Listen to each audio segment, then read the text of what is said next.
college when the curtain fell. She'd been up in the Adirondacks studying the biodiversity of the Saranac Lake area when it had all ended.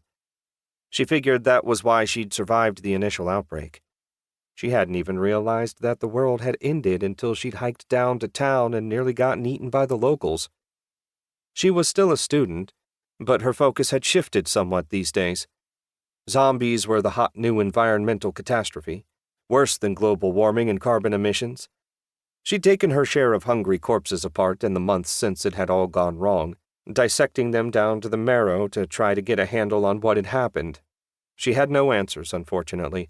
Just a lot of questions. Not that it mattered, really. Who was there to tell, after all? Attila gave a sharp bark. Kawita followed his gaze and saw a section of moss a few feet away suddenly quiver and bulge. She took a step back and activated the cattle prod. It snapped to life with a crackle of ozone. The moss ripped like carpet as something that was more bone and topsoil than meat hauled itself into view. Zombies were remarkably durable. They could endure conditions that would cripple a living human with little degradation of their physical abilities. Shoot them, stab them, set them on fire, run them over. They'd just keep going unless you removed the brain or severed the spine.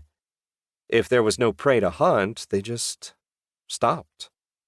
Went into hibernation where they were and waited for someone to wake them up. Of course, sometimes they rotted away to nothing while they waited, but that took a lot longer than most people thought.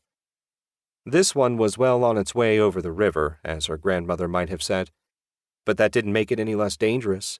It had enough muscle memory left to get to its feet and move in her direction. Dirt slid from its wasted form as it took a staggering lurch toward her.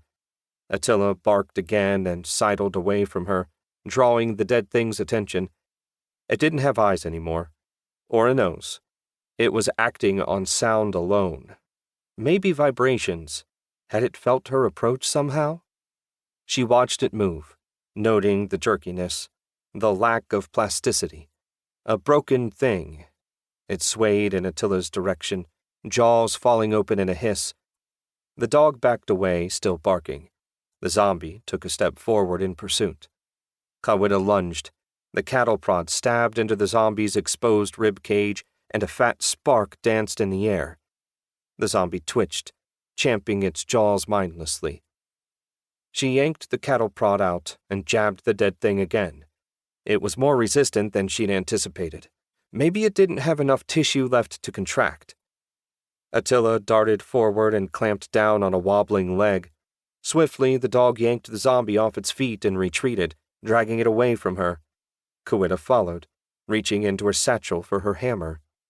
It was just a standard ball-peen hammer with a rounded head, but it did the job well enough. Attila let go as she approached. The zombie made to push itself to its feet, but too late. She caught it in the center of the head with her first swing. It went down like a sack of potatoes. She hit it again, just to be certain. When it didn't move, she jabbed at it with the cattle prod, inspecting the remains. The radio clipped to her belt crackled to life. "Kawita?" a woman's voice asked. Ramirez.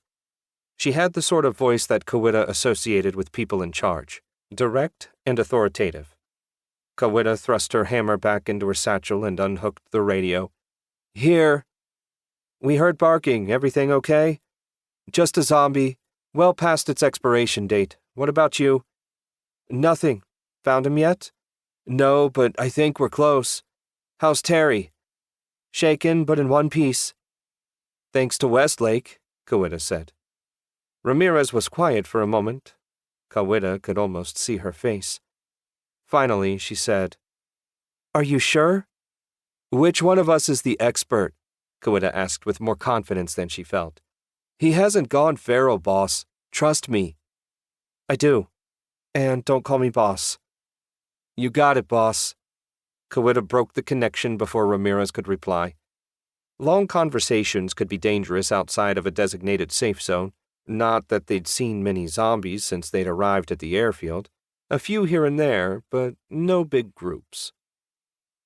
Given the condition of the place, no one had expected any walkers to still be around. Zombies would